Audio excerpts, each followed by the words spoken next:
কার্তিক পুজোয় এই যে সবাই কার্তিক ঠাকুর আর কি ফেলে আসে, মানে কারো কোনো বন্ধু স্পেশাল কারো বাড়িতে, ঠিক আছে। এই প্রথমবার আমি আর আমার বোন ট্রাই করছি, জানি না কি হবে। তো দেখো আমি কি লিখেছি, এই দেখো আমি লিখেছি নিজে হাতে এটা।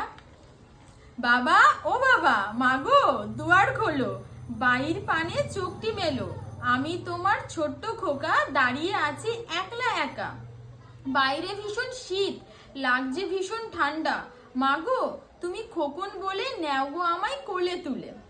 ইতি তোমার বড় শালী পায়েল ও ছোট শালী পূজা, ভুল ত্রুটি ক্ষমা করো। মেনু, তোমার ছোট শালী খেতে চেয়েছে মাটন বিরিয়ানি সাথে একটি মিষ্টি, তোমার বড় শালী খেতে চেয়েছে ফ্রাইড রাইস চিকেন কষা সাথে একটা রসমালাই। আমরা বুধবার খেতে চাই, 19/11/2025, মানে নভেম্বরের 19 তারিখ বুধবার। আমাদের খরচা হয়েছে মাত্র 251 টাকা, পায়েল আর পূজা আসলে তাদের হাতে তুলে দেবে। বাস এইটুকুই। কেমন লাগলো তোমাদের কমেন্ট করে অবশ্যই বলবে, আর কারা কারা ঠাকুরটা ফেলেছো সেটাও মানে বলবে আর কি, ঠিক আছে। আরো অনেক আমরা করব, অনেক আনন্দ করব, আমার বন্ধু বান্ধবীদের সাথে আরো দুটো বাড়িতে ঠাকুর ফেলা হবে, সো অনেক মজা হবে। তো গাইস টাটা, বাই বাই।